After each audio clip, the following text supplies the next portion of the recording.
जय मां कामाख्या कामाख्या पीठ पर आपका स्वागत है मित्रों। आज की चर्चा हम करेंगे प्रेत बाधा योग।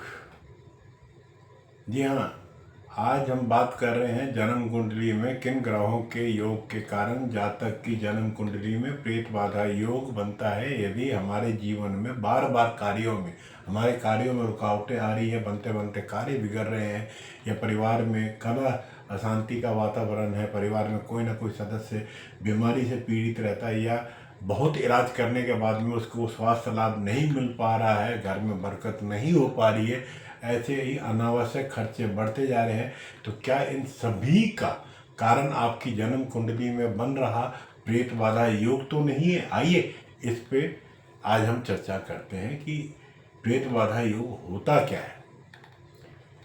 प्रेत बाधा योग के अंतर्गत प्रेत मृतकों की आत्मा, पिशाच जैसे राक्षस, दानव, काला जादू, पितृदोष आदि की व्याख्या शामिल की जाती है।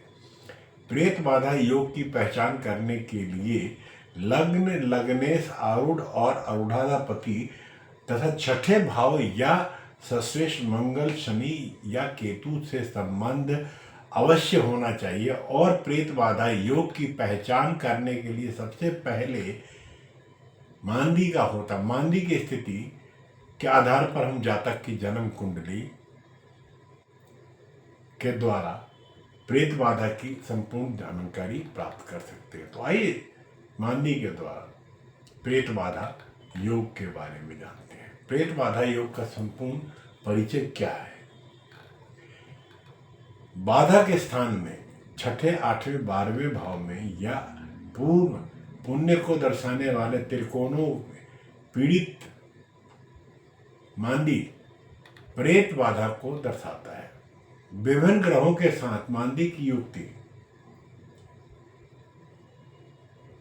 दूर आत्माओं के प्रकार और आत्माओं का प्रेत या दुरात्मा बन जाने के कारण बनती है। जैसे अस्वाभाविक दुर्घटना से मृत्यु के पश्चात दाह संस्कार के उचित विधाओं के अंदर त्रुटियां रह जाना, प्रेत आत्मा की पूर्व जन्म में मृत्यु के कारण। इस कारण यदि जातक की कुंडली में, जन्म कुंडली में मंगल की राशि या नवमास में स्थित हो तो जातक जन्म कुंडली में प्रेत बाधा योग, जो प्रेतात्मा जातक को परेशान करके रही है, वो पिछले जन्म में अस्वाभाविक मौत से मरा है। यदि शनि के साथ राहु की युक्ति हो तो दरिद्रता पीड़ा के साथ मृत्यु हुई होगी। शनि राहु की युक्ति हुई हो तो सर्प के काटने से या विषपान के कारण या जलीय राशि में पीड़ित पानी में डूबने के कारण मृत्यु हुई होगी। शुभ ग्रहों के साथ संयुक्त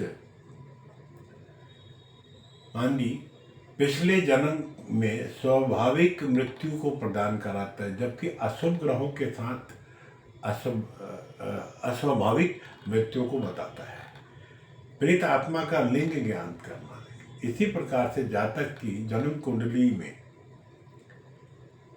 कुंडली का विश्लेषण करके जातक की प्रेत बाधा का पता लगाने के लिए, उस प्रेत आत्मा के मृत्यु का कारण जानने के लिए, किस कारण से प्रेत आत्मा की मृत्यु हुई, प्रेत आत्मा परेशान कर रहा है, और उसके बाद हम उस प्रेत आत्मा का लिंग ज्ञात करते हैं कि वह प्रेत आत्मा स्त्रीलिंग है या पुरुष के लिंग में। इस प्रकार यदि विषम कुंडली विषम राशि में हो और तो प्रेतात्मा के लिंग में होगा, पुरुष के लिंग में, और अगर सम राशि में होगा तो स्त्रीलिंग में होगा, जो जातक को परेशान कर रहा है। प्रेत आत्मा की मृत्यु के समय आयु को जानना है। इसी प्रकार से प्रेत आत्मा की मृत्यु का कारण प्रेत आत्मा का लिंग निर्धारण करना, या निर्धारण के बाद में हम प्रेत आत्मा का जातक के संबंध व प्रेत आत्मा के मृत्यु के समय उस जातक की आयु को ज्ञात करते हैं। यदि जातक की जन्म कुंडली में मांदी चर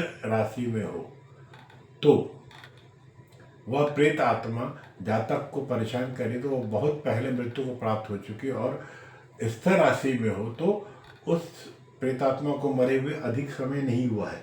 इस प्रकार से मांदी चौथे भाव के स्वामी के साथ संबंध बना के रखता है, तो प्रेतात्मा के परिवार कुटुंब से संबंध रखता है। इस प्रकार से प्रेतात्मा की मृत्यु के समय को याद करने के लिए मांदी के अंशों के द्वारा उसकी मृत्यु के समय और आयु को याद कर सकते हैं। मांदी के प्रारंभिक अंशों से बचपन और आरोही अंशों से वृद्ध आयु सूचित होती है। पितृदोष या अभिभावक श्राप दोष, इसी प्रकार से जातक की जन्म कुंडली में पितृदोष या अभिभावक श्राप दोष भी हम जान सकते हैं। यद्यपि सामान्य तौर पर कोई भी अभिभावक अपने बालकों को श्राप नहीं देता, फिर भी जब हमारे पूर्वज या हमारे पितरों की ऐसी कोई इच्छा शेष रह गई है जिसके कारण उन्हें पितृ योनि में भटकना पड़ रहा है, तो अपने बालकों, अपने वंशजों से अपनी इच्छा पूर्ति की कामना रखते हैं और इसलिए वह पितृ अपने वंशजों को कष्ट देकर उसको अपनी इच्छा पूर्ति के लिए बाध्य करते हैं, ताकि वह जो वंशज हैं मृतक के इच्छाओं का सम्मान करें और पूरा करें। इस प्रकार जन्म कुंडली में सूर्य बाधक स्थान में मंगल की राशि में नवमांश में स्थित ये हो या सिंह राशि में कोई पाप ग्रह स्थित हो तो पितृदोष योग निमित्त होता है। इस प्रकार से चंद्रमा बाधक स्थान में मंगल या की राशि या नवमांश में कर्क राशि हो तो पाप ग्रह या मातृ का श्राप लगता है। इसी प्रकार से जातक को अनेक समस्याएं और जीवन में कठिनाइयां, रुकावटें और असफलताओं का सामना करना पड़ता है। प्रेत बाधा व पितृदोष के उपाय क्या है? निवारण के तो कोई उपाय होंगे, तो श्राद्ध कर्म करना। जैसा कि हम सभी जानते हैं कि हमारे पितरों के श्राप के कारण हमारे जीवनी पितृ दोष की समस्याएं उत्पन्न होती हैं और इससे छुटकारा पाने के लिए हमें सबसे पहले अपने पितरों का आशीर्वाद प्राप्त करना, अपने पितरों को संतुष्ट करना होगा। उनकी आराधना, उनकी पूजा पाठ करके उनको प्रसन्न करना अति आवश्यक है। इसके लिए सबसे उपयुक्त क्रिया ये है कि हमें अपने श्राद्ध पक्ष में अपने पितरों की शांति के लिए किसी तीर्थ स्थान पर जाकर विद्वान ब्राह्मणों के साथ बैठकर श्राद्ध कर्म, पिंडदान और तर्पण करें, जिससे हमारे पितृ संतुष्ट होकर हमें शुभ आशीर्वाद प्रदान करें और स्वयं प्रसन्न होकर मोक्ष को प्राप्त करें। अतः इस प्रकार श्राद्ध पक्ष में हमें निश्चय रूप से अपने पूर्वजों पितरों अपने पूर्वजों को याद करें, अवश्य याद करें, श्राद्ध कर्म करना चाहिए जिससे हमारे पितृ हम पर प्रसन्न हो, उनकी कृपा हम पे बने। वैदिक अनुष्ठान के द्वारा भी है।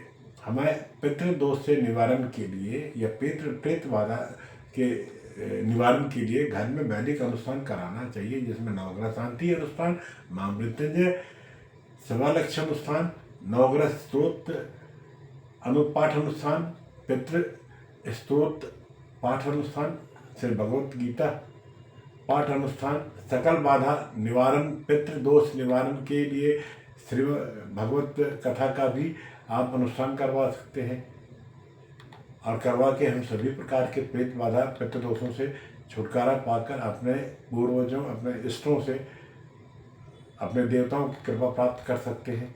दान करके हमें पितृ दोष निवारण हेतु निवारण करने के लिए हमारे पितरों की पुण्यतिथि पर हम गरीबों को दान दक्षिणा देकर, आवश्यक वस्तुओं का दान देकर हम अपने पितरों का आशीर्वाद भी प्राप्त कर सकते हैं। हमारे भवन के दक्षिण दिशा में अपने पूर्वजों का तस्वीर लगाकर उस पर पुष्पहार चढ़ाए और नित्य उनकी स्तुति करके भी हम उनका आशीर्वाद ले सकते हैं और अपने जीवन को खुशहाल बना सकते हैं। पीपल की जड़ में जल और काले तिल अर्पण करके दीपक जलाएं, जिससे हमारे पितृ प्रसन्न होकर हमें शुभ आशीर्वाद प्रदान करें। पितृ शांति के लिए नित्य गौ माता को हरा चारा के नियमित गौशालाओं में हमें दान करना चाहिए। प्रत्येक अमावस्या को अपने पितरों के लिए निमित्त हलवा खीर बनाकर पितरों को भोग लगाएं।